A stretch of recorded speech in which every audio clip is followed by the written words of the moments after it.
Hey friends, welcome back to my channel. Tonight I am going to talk to you about my 2019 favorites. So these are the favorites that I've read this year. I'm just going to throw them out there because it's just, when you have so many reads that you really liked, it's so hard to rank them anyway. So let's start with The Starless Sea. I love this book. I thought it was pure magic.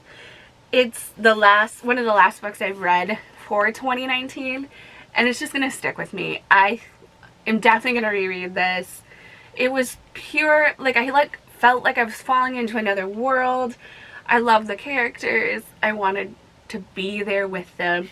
So I think that always, when you embody a book, it makes you love it. So this one was definitely very, I would say, a location. I love the characters, but the location and the imagery of the book really drew me in. So that was one of the reasons I loved it so much. The next one is Red, White, and Royal Blue.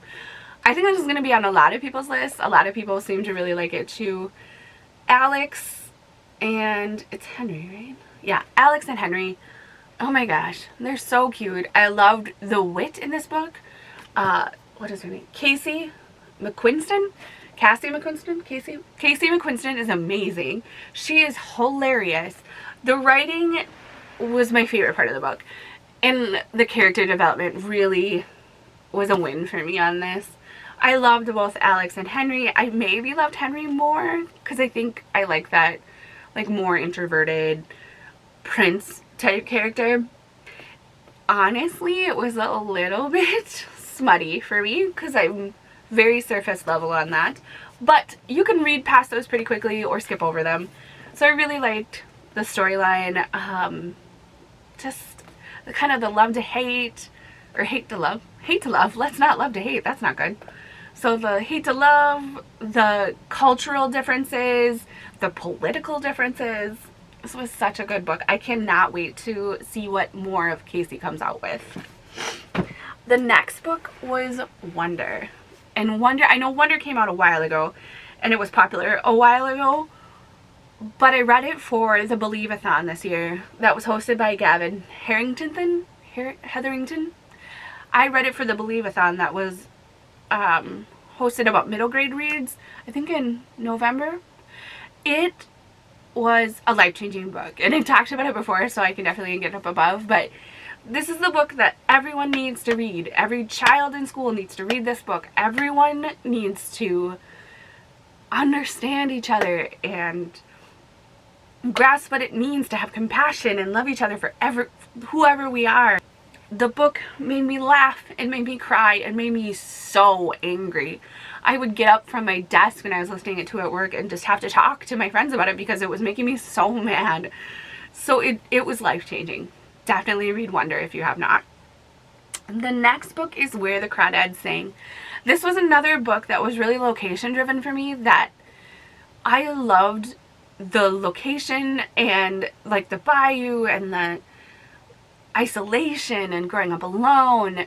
And then I also loved the progression of the character and seeing her figure out life and figure out how to love herself and understand who she is, and also let someone else love her and care for her and go through trauma. So it's such an amazing read. And then finally was Eliza and Her Monsters, and this one was definitely character driven for me. This one was definitely character driven for me. I loved Eliza. I had so many feels about who she was, and even though I'm not very I am definitely more outgoing than Eliza was, but just the feelings, internal feelings she had, sometimes not being understood, I really liked that. And then the whole world she can kind of create, and people don't necessarily understand that. It just was so good. So I love the character progression in this, from Eliza, from her parents, from her brothers, from her boyfriend. I loved the collective whole of the characters, so that one was really character driven for me, and I really liked that. I do, because it's so hard to pick the top 5, I do have a couple honorable mentions just to throw in quickly. I read The Cruel Prince and The Wicked King in 2019 and loved them both. I love the whole fae aspect. I love a human and fae aspect, so definitely great. The Hate U Give was another one that was life-changing. Just the cultural differences. I thought it was great to see the diversity, to get a point of view that I don't personally have.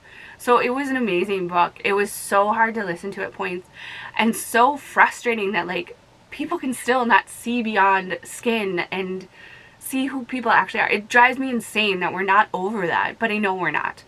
And so books like this need to come out and need to make a statement. So I really loved The Hate U Give. An absolutely remarkable thing was one of those like goofy, I didn't hear a ton of people talk about it, and I feel like the people that I did talk about it didn't like it as much as I did. But I thought it was so cool, like just the sci-fi aspect of it in real life. And I listened to the audiobook, so I felt pretty immersed in it. So that was definitely one I really liked. Bird Box. The book was amazing. Like, it was so creepy, and it just drew you in, and I couldn't put it down. And honestly, when I went to watch the Netflix film, I couldn't watch it because it was different. And it wasn't giving me all the vibes that I felt in the book to really draw you in and make you feel like you were blind, you know, needed to be blindfolded and needed to deal with life that way.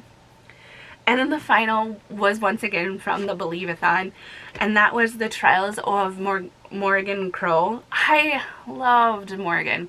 I loved her being like an outside child that wasn't very accepted, and then finding Nevermore, and Nevermore, magic. Like, I want to be in a place like Nevermore. Like, I'm always that kid that wanted to like fall down the rabbit hole into Wonderland and, you know, find those secret passageways. So that's one of the reasons I love reading so much, is that it is a secret passageway for me. So I really loved Nevermore, and I cannot wait to read the third book in the series when it comes out, hopefully in 2020. I know she said that it got pushed back a little bit. But, so those are my top 5 plus top 5 honorable mentions for 2019. I would love to know what your top books of 2019 were. I would love to read it if I haven't. And if you like this video, please give it a thumbs up, and I would love it if you subscribe and we can be friends. See you later.